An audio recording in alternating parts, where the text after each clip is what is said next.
welcome to It's Art at the End of the Day, episode 17, where I have a conversation with Peter, who is an artist who's recently moved into the Royal Albert Wharf studios here at East London, and decided to grab hold of him when I can and to have a chat to find out all about his art, when he started, his processes and so forth. So please listen with me to a fascinating conversation. It's Peter and me and the odd cameo of a plane. Chris, I'm all yours. Don't get it right. So how many people this is something that's fairly new. I mean, I think I went onto your website when I was sort of trying to... Because I'd met you, I think, when I walked around. That's right, yeah. And I went onto your... I'm on the WhatsApp group. Been doing nearly about 16 of them, so every fortnight. So yeah, about 6 months probably. Right, okay, wow. It all just sort of kind of started because I just envisioned myself in the corner doing what I do, out of the way of everybody. But meeting Chris and everybody else, John next door, I've been sort of pulled into the world of art. Yeah. I find it so interesting talking to everybody. Right, okay, yeah. Hearing what their processes are, what kind of art they do. Yeah. And all that. And I get inspired by it, even though photography is quite different to painting. But I found that I'm looking at things a little slightly differently. Of course.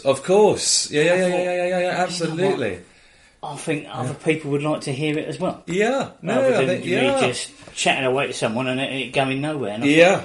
So I've done one with a good friend of mine. She's an artist over South London, and it done quite well. And I thought, I'll do more, and just started to get in touch with people. And some people have been getting in contact with me, going, I'd like to do one. And the guys here. Yeah. No, well, thank you. I wasn't, I thought that I would approach you once I got my feet under the table. I thought, trouble a lot of the time, because we all do different times and stuff there. Yeah. I know a lot of the guys over there, they come in the evening. Like what we call on the dark side. Yeah, exactly. Yeah. So, it's sometimes difficult to get hold of it because it's not like a pressurised thing. It's not like no interview or anything. No, it's easy going. So whenever anybody can spare some time. Yeah, no, exactly. Well, it's a skill that you've got too, actually. Well, yeah, it makes people feel comfortable. Selfishly, I find it very enjoyable. Yeah, to hear what you do and how you do it and how you become and all that. I think that's the key. That is the key to life, really. If you enjoy something, it's worth pursuing. Because I've never been a chatter, but I'm getting more and more. Right. Okay. Yeah. It's been bringing me out of my shell, but it's fascinating. Well, I'm the opposite. I'm I probably won't get a star signs, but I tend to talk myself into trouble. And spend the rest of the time talking my way out of it. Well, it makes life interesting, doesn't it? It does. But interesting here, I feel the opposite. Yeah. I feel that I've got to keep, almost keep my mouth shut, because otherwise, for my own, because I think when I was at university, quite concerned or surprised when I actually did any work, because I spent most of the time talking. So it was, and here I felt that I don't, actually want to put all that thought process into whatever works. Yeah, exactly. I do find this down here is like a little oasis. For me, I could have whatever pressures are going on. I'll come around the corner and it's all gone. Well, I tell you, I've had the most horrendous morning. It wasn't planned. I planned to have a horrendous day yesterday. Right. And it all carried on, and I thought, right, I've got to make these phone calls before 10 o'clock. I planned it all. So it happened today rather than yesterday. It happened today because I was organising everything. I wasn't quite sure which way to take, and it's all that admin stuff and, dare I say it, finance stuff, just to keep the whole ball rolling. So that's all. It's actually learning how to manage all that. As you it's really. I'm hoping that's how I can come here and. I find this is because again, like I said, we're not always here together. So you can be in here totally on your own. Yes, yeah. And although I enjoy people's company, it's so nice to be here. It is. Oh, absolutely. And it's like, sometimes I've come down here in the evening as well, and it's just heavenly. Yeah. It's quiet. Apart from the planes. Yeah. It's quiet, and you can get on and you can think. And I'll just sit out there with a cup of tea and just watch the water ripple and stuff like that. Exactly. And also, I've seen one. Cause I'm at Wapping Limehouse, and I have seen one there. But the first one I saw was at the beginning of the year. I think when I first came down, it was just a crested grebe. I've seen the cormorants and things, but there's a crested grebe just outside here, and I thought, that's a good sign. We've got some sort of swans, a little family of swans going along and all that. It's just. No, it's jolly nice. It's a weird bit because you've got City of London there, the bus to the airport, and then this here. Yes, I know. Not a lot of people know it's here. No. It's and one wonders, I think, about the sort of Stansted and not Stansted, the City Airport, and maybe the fumes that come over. Yeah. Is it a nice place to be? And for me, obviously, family at school is schools, and is it convenient? I would come out here because I like to be. I'd like to live here. Yeah, I would. Is it Dalen? I think his name is. He's living here with his partner. So I thought that's living above the work, above the shop's actually rather nice. Yeah, just stand there, boom, but you're in, aren't you? No travel.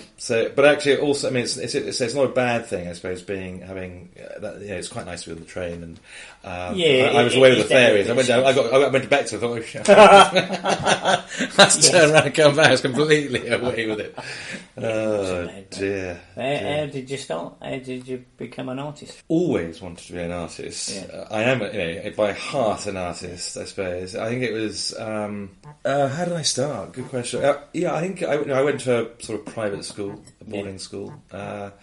So I had my father's in the army, so I was a military family. But I suppose those long days at school, and I was very lucky. I think the army were paying for certainly for part of my schooling, because my parents were abroad. But I just enjoyed painting. Was my get out.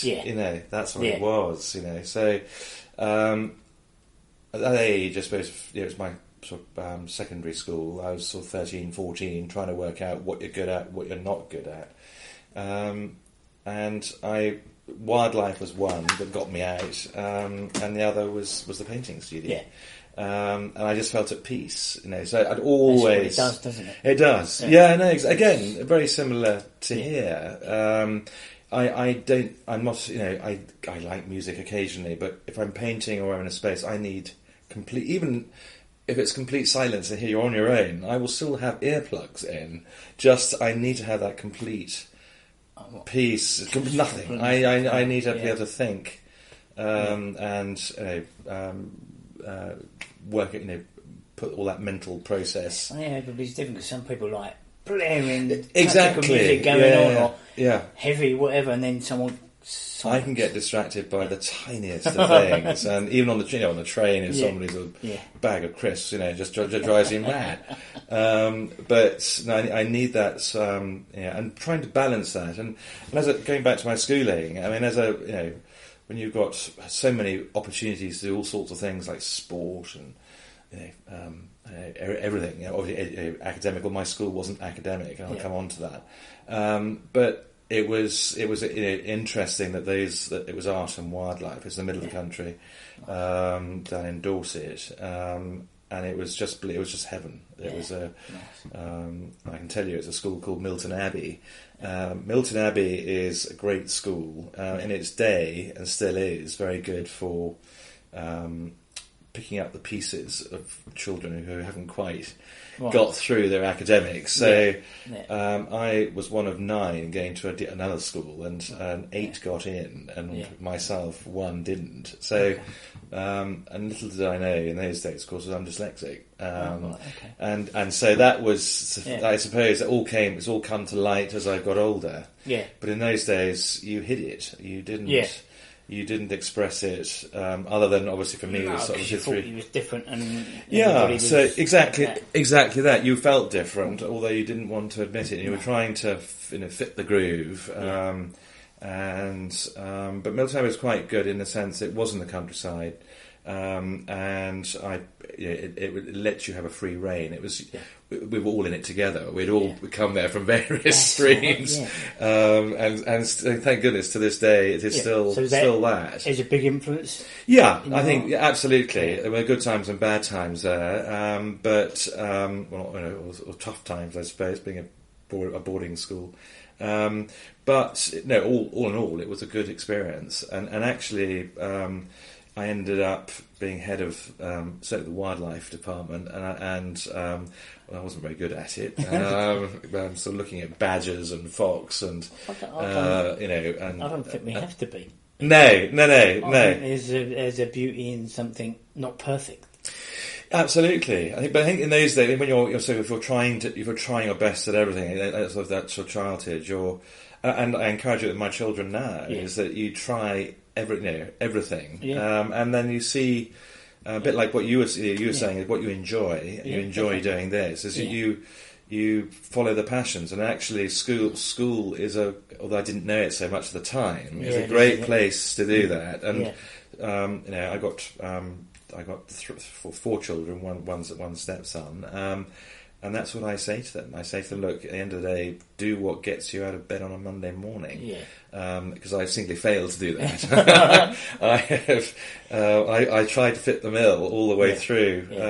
So from school, I followed the family firm, which was join the military. And I find it quite interesting here is that we have I think we have an ex-para.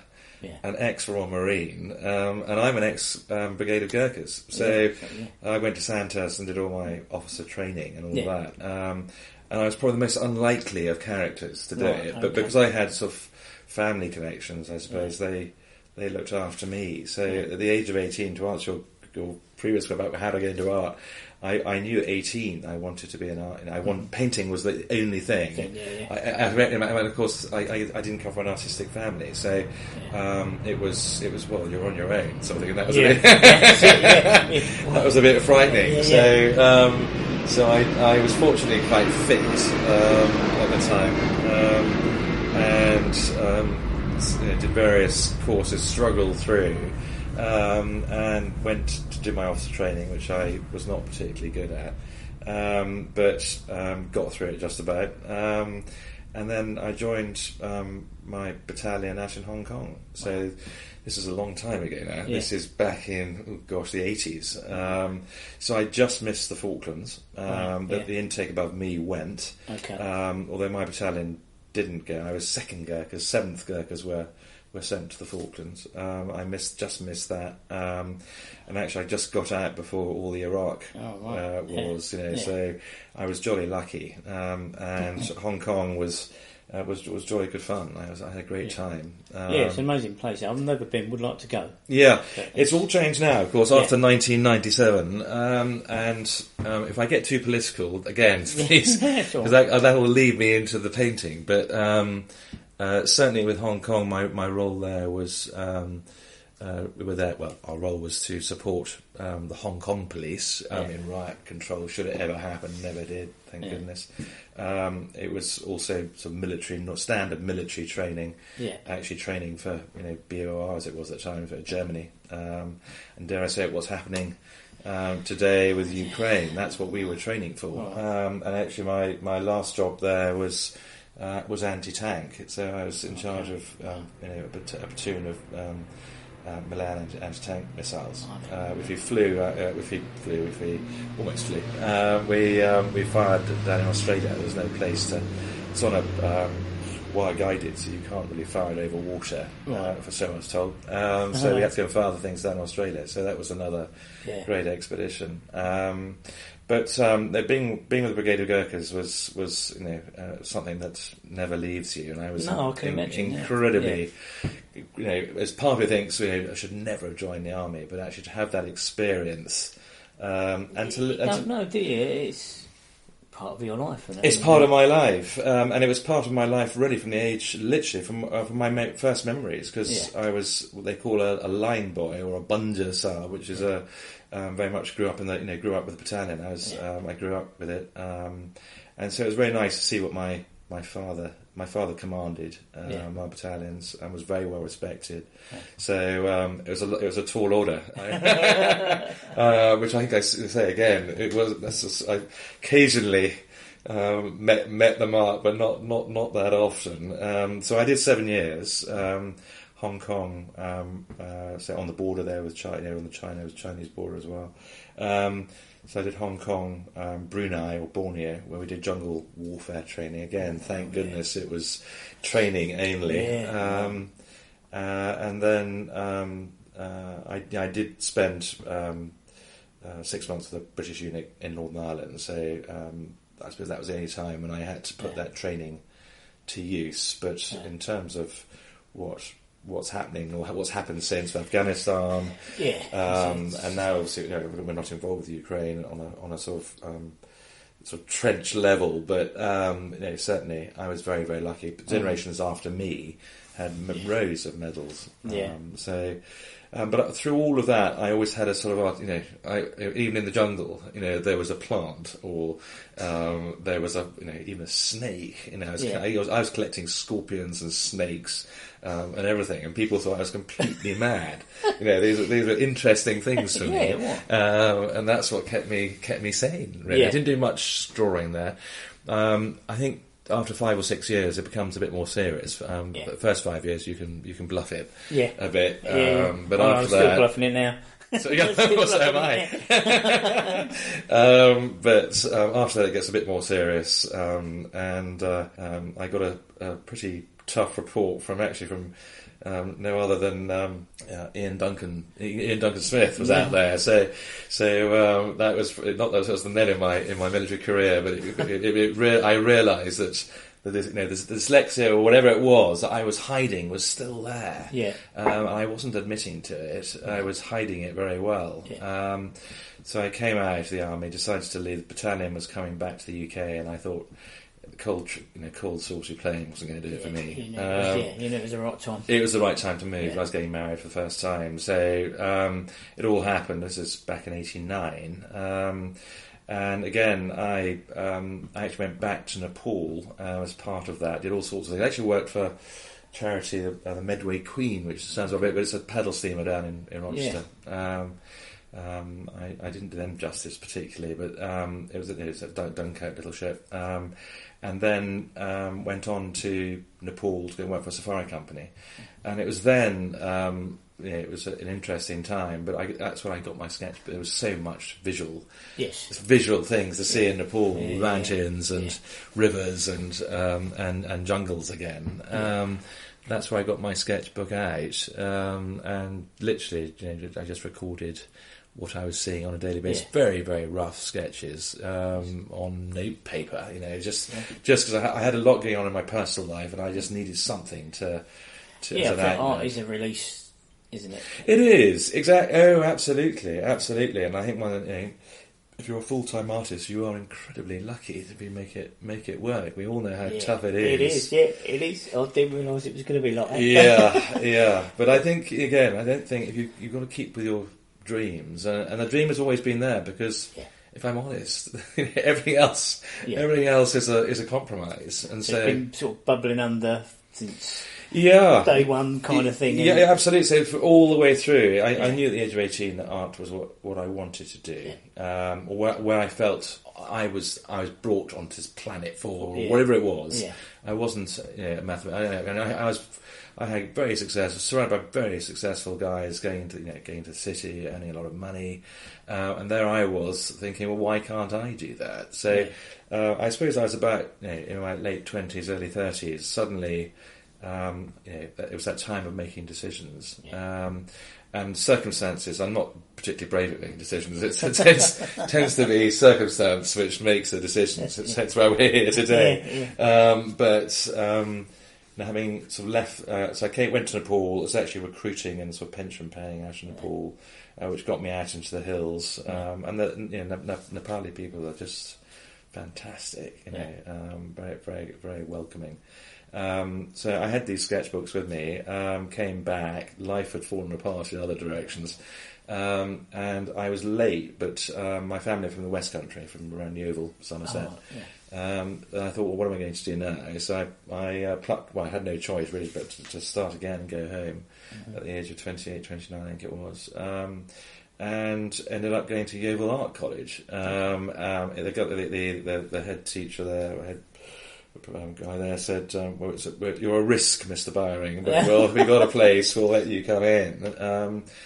And I ended up with a top prize there, actually, but because I was so focused and so dedicated to it, all that I was able to, like you say, coming here and having that sort of oasis. Yeovil Art College, which was, I was surrounded by people 10 years younger than me, with hair down to their knees, and it was, I was straight from the army. I was a complete oddball, but in a way, it was home. It became home, and I felt very comfortable there. But because at that stage, my first son was, he was young and needed support. I had to decide fine art or something that might lead. It was always that compromise. So I was offered a place at St Martin's, but I didn't take it. It wasn't St Martin's. I think it was Camberwell, actually. Sorry. And then I had this little college called the Scottish College of Textiles, and that seemed like a long way away from London. Yeah. At the time, I just needed that space again in the borders of Scotland. So the borders, 40 minutes from Edinburgh, heading out east, Galashiels, Rugby town area, textile originally, Hoik. So textiles is what I majored in, and I did it. I got a first class honours in industrial design in textiles. Wonderful. I went up there to go and do weaves. I'd seen all the weave in India and Nepal, but again, I was totally non-mathematical. So it was my drawing skills, I suppose, that leaded me on to print. So I wasn't interested in printing on clothing, really. It was an opportunity to print on a fabric, and that's what I ended up doing, was big banners with colourful. And actually, it was a room at the size of your studio I had, and you came and it felt that you had that sort of jungle feel to it. That was the idea, sort of three-dimensional. I'm not I hope it was a three-dimensional, but it ended up as a three-dimensional design. So those were 4 really, really good years. And it wasn't just the design side. It was actually, it re-acclimatised me from being at boarding school to the army. I become particularly, all your emotion is either hidden or knocked out of you. And you are a machine. I was a machine. I was a machine. Designed to do a job. Single thing. Absolutely. So all that had to slowly sort of be discarded. Not all of it. Don't get me wrong. The army teaches you discipline and all those things, and things that are very, very useful. But it was Scotland was a real sort of watershed for me, just to find myself. But again, it's fairly structured, but it was it led to something, and I got a degree out of it. And I also finally admitted, when I first got through the doors, I said, hang on a minute, I think I have a problem. If I'm going to be doing written work and also sort of writing, written and reading and things, I think there might be a problem here. So they did diagnose me then, and I was given my extra 15 minutes, which was in exams, which again settled me and gave me the confidence. Okay, that's good. Which was really, in this day and age, of course, they pick it up much earlier, and my youngest son is in that position now. He's struggling at certain things, and they pick it up like that. Whereas I was in my late 20s, and still that was all that hidden emotion was out. So it was very cathartic to do it. So after 4 years, I thought, well, what do I do now? I actually ended up back here. I ended up on the highway selling bits of boat to St Catherine's Dock. I did that for a couple of years, just in London, to get my sort of feet into London. And then sort of various sort of jobs. but ended up working for an Austrian family. And they had bought a textile mill, so I come full circle in a way. So it was a sort of heritage, traditional working mill, which there aren't many of, certainly in Europe. My role there was mainly selling. Yeah. So I was down at Chelsea. We had a showroom in Chelsea Harbour. In fact, the 2 chairs I've got are our fabric. So, and in fact, being Austrian, I think they actually made the fabric for one of. Was it the Red Baron or what? There was a rumour that they had made. So it was a very interesting. Working for dare I say it, a high net worth family to have that all going on. Of course, with Brexit going on, and it's the European. I'm here. I'm going to say what I want, how I feel, as it comes into my painting. But I was very much for Brexit, but that didn't go particularly down well with the job, because obviously it was from the heart. But economically, obviously, it was an issue. And actually, being at the sharp end of that, suddenly, a bit like tariffs now, there was, suddenly, there was an awkwardness or an issue with selling fabric. Suddenly it was the extra 10% and lot more paperwork, and it was, quite frankly, it was almost easier. It's a very competitive market. If it's coming from somewhere else, that's easier to deal with. That's what they did. So it was difficult, but beautiful fabrics. And again, it was. Art Nouveau, Art Deco fabrics. So the sort of Université, there was a real history there, and I knew that was all part of the sale, and it was, people appreciated that. Yeah, because they are art pieces in themselves, isn't it? It's exactly, absolutely. And the lady I worked for was she was at the Royal College. She was a designer through and through. She had a fantastic eye for design, and so we often, that was the reason why I worked for them, worked for the family. Literally, I've just left, so that was 15 years plus. So it was working in a design or creative environment. So so I have slowly from bits of boat to which I enjoy sailing, but it was very nice to be able to work in a creative environment, even though I was in a selling role, which I actually do quite enjoy. But I suppose the urge to paint has always been there. So, and of course in today's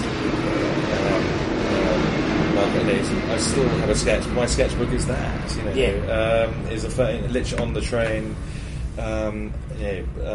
Any second I've got is back to forwards work or lunch break. I get ideas, and then I have to put them somewhere. It's always going around. Yeah, exactly. Oh, absolutely. And it could be, like you said, about working with artists.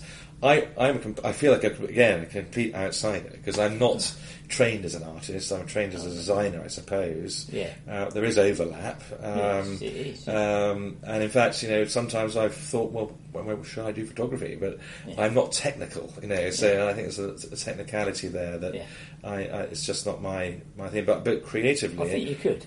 It don't have to be technical. I'm not. I don't go into the fundamentals as you've got to have it certain speed, aperture, and all this business. I'm looking for the composition. Composition. Oh, yeah. So, you probably. And I've been, I take photographs or as part of my research or whatever I'm doing, and it could be like I said, you're looking in different ways, and certainly I was taught that with design. You see the world differently. You see the world differently, and if you're looking at sort of drain colours, or stare, Art Nouveau, Art Deco, it's all in the tubes, So it's everywhere. Shapes, light, and colour. It is. Even walking back to station here, there's a fir tree and all the flowers coming out, and suddenly you've got that sort of combination of colour that caught my ear, catches your eye. And so it's knowing how to value that, all those things, and certainly photography. There is again, you see it. It's catching what you're seeing in your way. Exactly. Because I might see it differently. Yeah. Than how you see it. Yeah. Yeah. And also neither's wrong. No, and also how you want to interpret it. So going to my painting side, it's all, as a boy, it was always the wildlife was the passion, and that came over through into painting. So I was very keen to capture either movement, or out of books or whatever. Just literally try to almost copy or just try and get a likeness in my paintings. It was more birds than animals, probably, because I just found them probably easier. But I think my A-level piece was a magpie, and I was looking at the colour, and the magpie's got it's iridescent. It's not black and white, so that was the whole. So that was interesting for me. And I think even when I came back to London after university, I was at the zoo, drawing, sketching. Got slightly frustrated. You're constantly bombarded by people asking you what you're doing. That sort of stuff. You need to be left alone. Yeah, when actually you want to be out, out in the bundu somewhere in Africa. Yes, in your zone. And actually through that, I did meet some. I met an artist, two artists, Ollie and Susie, who paint together, and fantastic.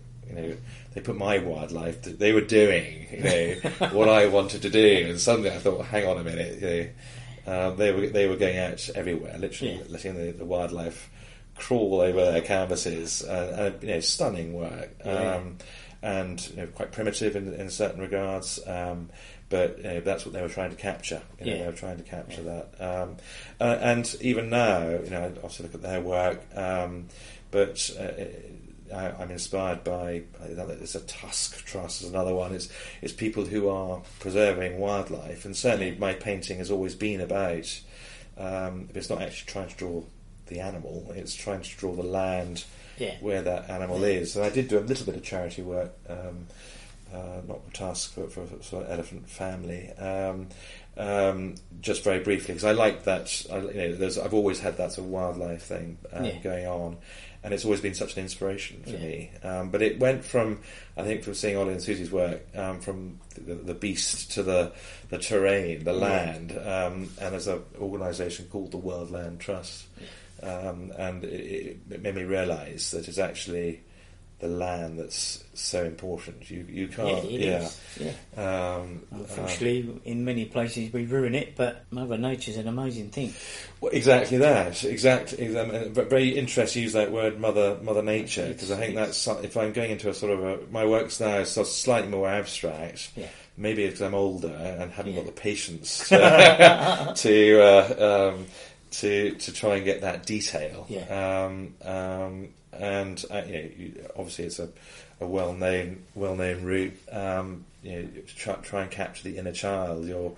Even on our open day, it was all about you are actually most creative when you are. I see my son; he's 4, coming up to 5, and there are no boundaries. That's what it is, isn't it? There's no. It's a natural thought process from brain to hand, and that's what. Quite often I'm capturing or trying to capture, and it's so hard because, like you say, you've got to get rid of all the day to day in the first instance, and that certainly has affected how I've painted. And I think up until now it's been in the back spare room when grabbing a chance when there's a bit of peace and quiet on the floor, pretty much to just. Experiment and to try out various things. It's just constant. You got work everywhere. Have you got like sketchbooks and exactly that. And that also affects I suppose how you work and what you're doing. Obviously, one keeps an eye on the galleries and what's happening in the bigger, wider world. Yes, I find that unfortunately is the bad part. Possibly being an artist is that part is actually work. Exactly. It is. The emails, conversations with places and art fairs, galleries, whoever wants to show your work. Exactly that. And being very honest, I've got very little experience of it. And I think the starting point for me probably is literally to use social media to the point where I'm on it constantly. I find that if I'm bored, I'm on it more than I am when I'm busy. No, exactly. No, so it's a double. It is. It's a double-edged weapon. Yes. Double-sided sword. But no, certainly, I think Instagram it's just so you can get it out there and. Even if it's just referring, it's like your calling card, it's like your business card, it's Instagram. Yeah, people got to see your work to be able to appreciate and know where to purchase. Yeah, exactly. That is the first instance. I was at the art shop. We had a conversation about painting and what paints I'm using, and we exchanged Instagram. And suddenly, what do you use? Good question. At the moment,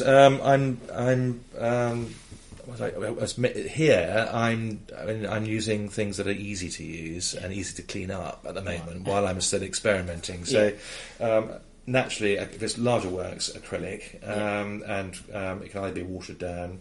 I don't use thickeners at all. It's just purely out of the tube. Sometimes tube straight to paper. At the moment, I'm so new here, David, that I've come from my back. The whole inspiration for me is not the project; it's more about the space. Suddenly, it's not a big space up there, but for me, it's an opportunity just to throw a bit of paint around. And I mean, even to the extent I'm not expecting any masterpiece. I'm painting on newspaper, purely just to get through. I think Dylan said, you have to work through it, and I don't know where it's going to lead. I mean, in 6 months' time, could be. I say, look, give it a good go, give it a good shot. But that's all I want to do is to give it my best shot, and see where it goes. And so, I think like you, we're creative people. Our strength is the creativity side, and the more you can delegate. If you can, or even to the extent of stretching a canvas, I'm so cack-handed at doing anything like that. I will paint on paper. I've bought a roll of paper now, so and I have to decide whether I go onto the wall or the floor again, because I'm so used to working on the floor. But acrylics at the moment, certainly. I'm also looking at the paint that I was buying. Yesterday was a vinyl, I think. I've only seen it being used online. It's called Flash, and you can water it down. It's got a bit of a matte finish on it. I don't know how. I don't know what its general purpose is, whether it's an artist paint or whether it's a commercial paint. But it's I'm not convinced on its durability. It's light. I think it might lose its colour in sunlight. It's light durability. So, but ultimately, when I'm in the groove, it'll be oil paint, and I've got no experience particularly with oil paint, and I'll use it on anything. But I think that's where I'm headed. And the work has gone from, I suppose, from land. I suppose since lockdown. Obviously, we've now got the Ukraine war, and suddenly there are distractions. I can't. I find it very difficult at the moment. That's the challenge for me. Is that I was focusing on wildlife parks, national parks, India, tigers, all those colours and things. But suddenly, where that's the reason why I joined the military in the first place. Suddenly, Ukraine is top of my mind, and. I'm grateful, very happy that we are supporting them. It's. I think that's got to make people think. So if that comes out in your work, exactly that, exactly that. And I know artists only through friends who are out there at the moment, and painting out there as war artists.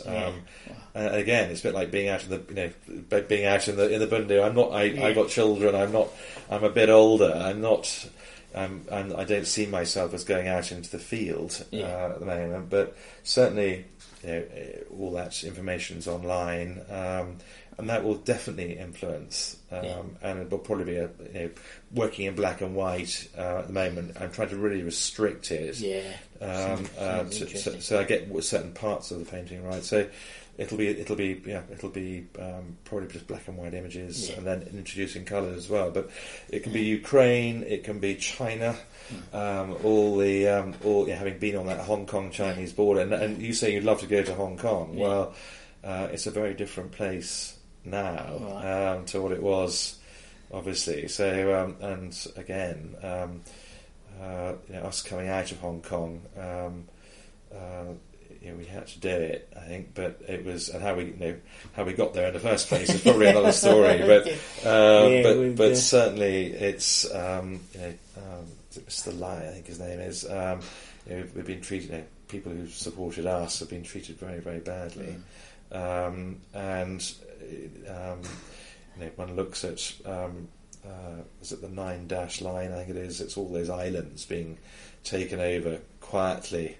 That interests, those inspire me or interest me, because it's all about land. It's land, and Ukraine is all about land.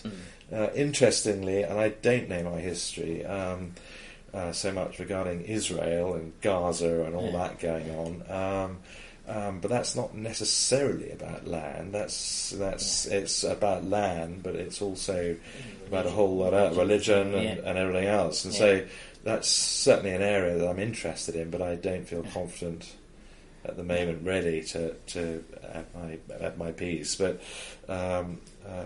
it's certainly we are a world with I don't want to say it, but almost a world at war, and so what's happening now is very much an influence on where I find that as artists we have to I think we should. Part of us needs to stand up, and it's not that I know. You've got history. You've got the artist rifles. They went to war. You've got for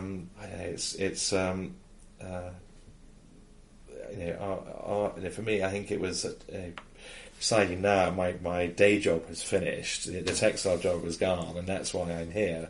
Suddenly, the decision I wanted to make I wanted to make 5 years ago, but the decision's been made now. I got this window of opportunity to do something, and I've been I'd make the most useless MP. I can't read and I can't write. So I don't think you would. I think the problem is. They're not honest enough to be honest. Well, I think there's a whole game there, and I don't know if I'm capable of playing it. Probably too honest. You would be too honest. Yeah, probably too honest. When I ask you a question, you've got to avoid that question. Yeah, exactly. But certainly, I feel that, and I looked at it. I looked at. What Mr. Farage is doing and all of that, and I support a lot of what he's trying to do. He's a leader, but he needs to get the right people around him. That's right. So it's all up in the air, and obviously with Mr. Trump around, that's caused all sorts of things, but probably too much. But these are all things that are affecting. You're starting. And I think we have got a voice. We have got a voice that we and it's a question of how. And I feel that painting is my voice. The voice about having a voice. Yeah, exactly. And I think it's. Your voice. And also, it's not necessarily being, for me, it's how you interpret it, how you portray it, and what the outcomes you want. Do you want? For me, I think it's all about discussion. I want, a bit like you and I are having today, is an art piece. Ideally, that they might say, well, what is that? Or I don't see, what is it? Or but somewhere along the line, I would like to have it. As a starting point on both sides, so that that communication. So, goal to have an exhibition. I think the goal for me, if I'm being very honest, is to sell. I feel quite ambitious about wanting to sell, and I think one, if I'm not, one looks at the YBAs, and they were very, very good at. Obviously portraying what they were doing, but also being very commercial about it too. It's an amazing thing when you sell, not necessarily from the monetary point of view, from the fact that someone loves your piece and has bought it and has taken it home. Yeah, put it on their wall. Yeah. No, that's. I have not had that experience. It's extraordinary, humbling. I don't know how to explain it, but when they go, "Oh, you want to buy that?" They buy it and they take it home. Yeah. No, that's it's a wonderful feeling. Yeah, no, it's almost heart stopping. It's a piece of you. It comes from the heart, doesn't it? Absolutely, and you're right. That so someone's taken a piece of you home. I mean, I know a couple of artists who like almost didn't want to sell it, and they've priced it not to sell, and then somebody's bought it and they've gone, "Oh no, okay, we can do another one," but. They love their own piece. It's so precious. And it is very emotive. And I think even with the work that I'm doing, there's a personal side. There's an intimate side. Definitely. It's part of you or I in it. And I think it's getting that balance right between being very, very personal and trying to hoard it almost. Are you going to sketch before you paint, or do you go straight in? I tend. So it's a very good question. It depends what I'm. At the moment, I've got about 3 or 4 various things going on, and we'll try and channel that down into one. But and again, depending on which way it goes, some require. I do have a sketchbook. Always have a sketchbook. Always, on my phone as a secondary. But certainly, there have been times when a sketchbook has been really. If I'm having a writer's block or an artist's block, it's so nice just to, especially around here, just to go onto the river and just go and paint something in front of you, or just get the colours, the fresh air, again, that piece. So I do miss all of that if I'm not sketching. A lot of it's from photographs, a lot of it's from, literally, a bit like a cartoonist, like Matt in the Telegraph. If you've got to pick something out that's really riled you or motivated you that day. And because it's a moment quite abstract, if I'm sketching, it tends to be more figurative or landscape or whatever. I'm catching abstract tends to be more from the heart, from the mind, or from experiences. But the colours tend to come from the image that's picked me out. So if it's I think it was called. I can't remember. It was a coral, bit of coral in the South China Sea. So the various colours there that there's the turquoises, the clear blue skies, and all of that that I've used as a starting point. So and the Chinese flag that's gone on top of it. So all those things will influence me. But when you do a piece, or when you've committed yourself paint to paper, which I did earlier this week, you then spend time having to work out what went right, what went wrong, and which direction you're going to go. So literally it was on newspaper, acrylic on newspaper. I came away from that thinking, right, this has worked, this hasn't worked. And one of the avenues is a Japanese artist actually is painting with my feet, because it's getting that communication from your brain to your hands, and sometimes there are exercises. I'm left-handed, drawing with your right, looking at the image but not your paper. All sorts of exercises you can do. Perhaps that should be a workshop. That release or relax or make that connection between your brain and your hand much more fluid. It's a bit like a musician, I suppose. You've got it's a rhythm almost, and sometimes if you're not there, it can be quite disjointed. But I followed a particular artist. He's an artist from the 50s. He's no longer alive, but he was painting with his feet, and and so suddenly you got that you got that sort of a disconnect or a connect. It's an interesting interesting to do it. Suddenly you can use your whole body. So it's action art, I think, and I enjoy that rather than sitting there trying to get to detail. It's much more expressive in what I'm trying to do, and I enjoy that. It's an act, I suppose. Again, being in the army, it's an action. It's an action, and it can be very quick, but it can be quite. It takes the time to get here, get the paints out, get the idea, But once you actually commit, it can take a very short amount of time. And I tend to do lots, and then hopefully one or two will work. Yeah. But you're constantly assessing which way you're going. I mean, do you come back to a piece? I tend not to, because it then becomes too overthought. You know when to stop. I don't know when to stop. The story of my life, probably not just in painting, but you do that by process of elimination, I suppose. If you know when it's overworked, and so I started on the wall. Black and white, it was quite free, but as soon as I added colour, I started to overthink it. And you can tell it hasn't got that freedom. Yeah, it's amazing. Black and white is just amazing. In photography as well. Colours are wonderful, but you can go into black and white even more depth, can't you? Yeah, you can. Strangely, of course. No, of course, and I think certainly.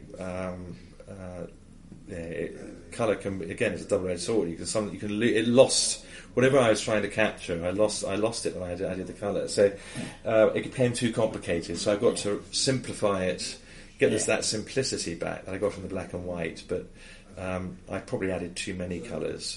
Just maybe add literally two colours, or even one colour. I think we're always experimenting. We're always looking. We're always changing up with this. I think that's good. I think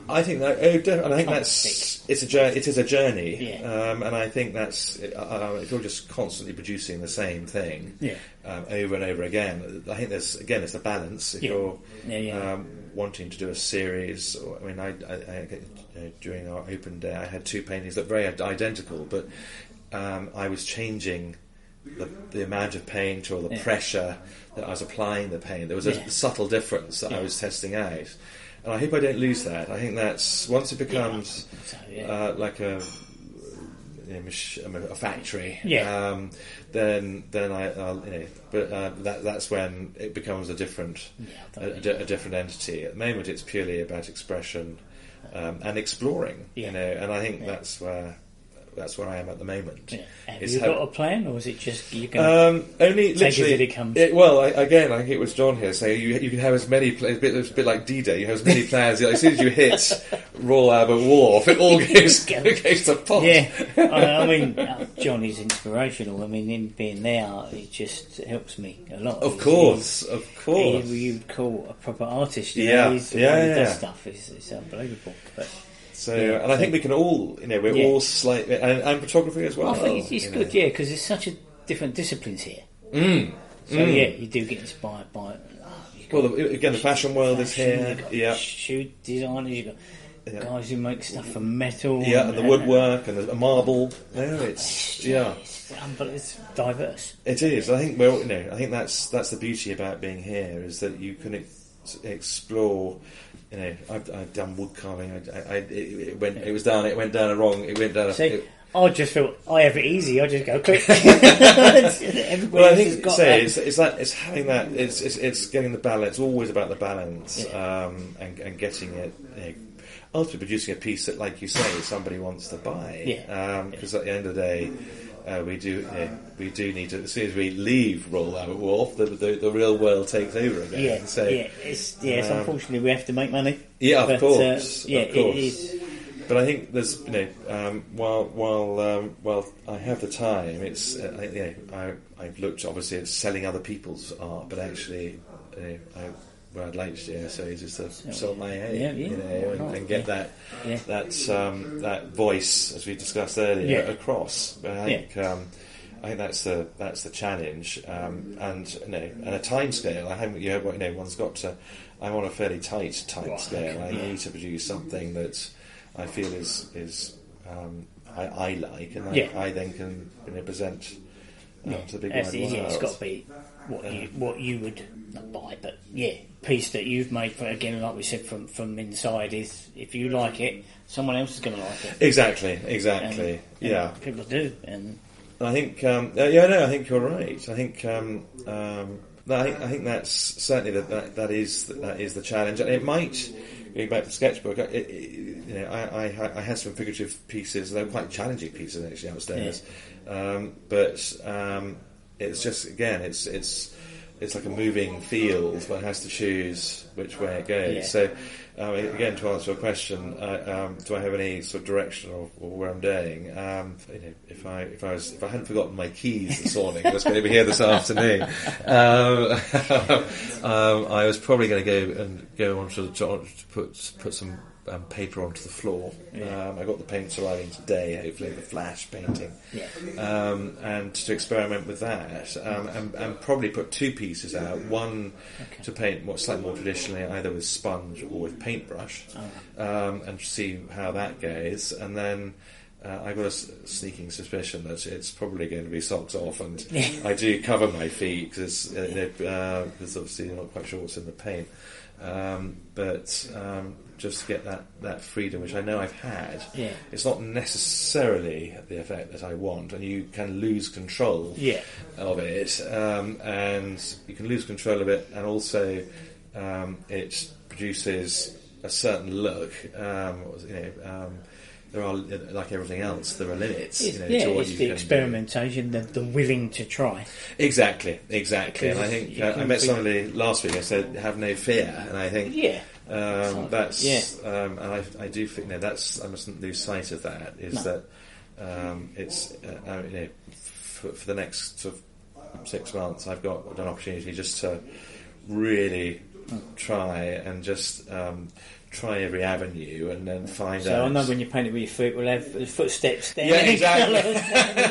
to the kettle and then back up again. Yeah, no, I think one of the people came round at the weekend. When I was trying to explain why splodges on the paper, and when I mentioned it was done with my feet, that just sort of completely blew his mind. He couldn't that was enough. It was too much to cope with. We can tell his artists here because the state of our sinks. Yeah, I know. No, absolutely.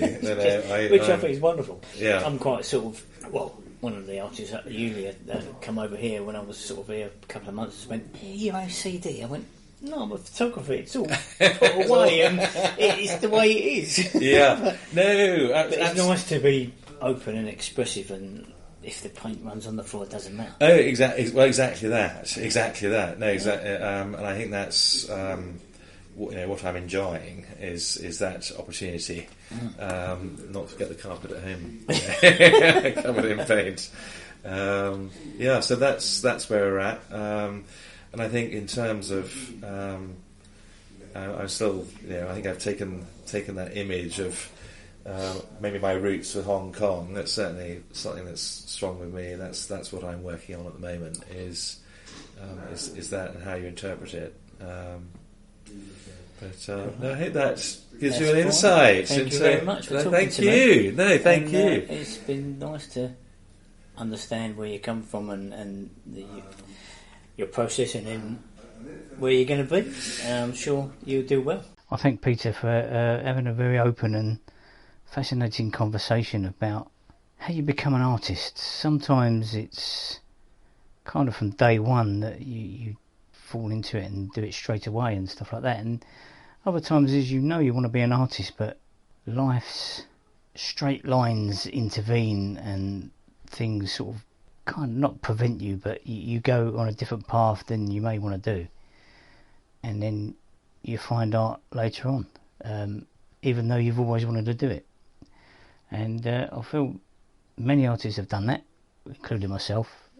Found it later in life rather than from the beginning, although I've always been artistic. Sometimes it just comes later. Apart from that waffle, thank you very much for listening to It's Art at the End of the Day, and please listen to episode 18, which will come out the usual 2 weeks time. Thank you very much.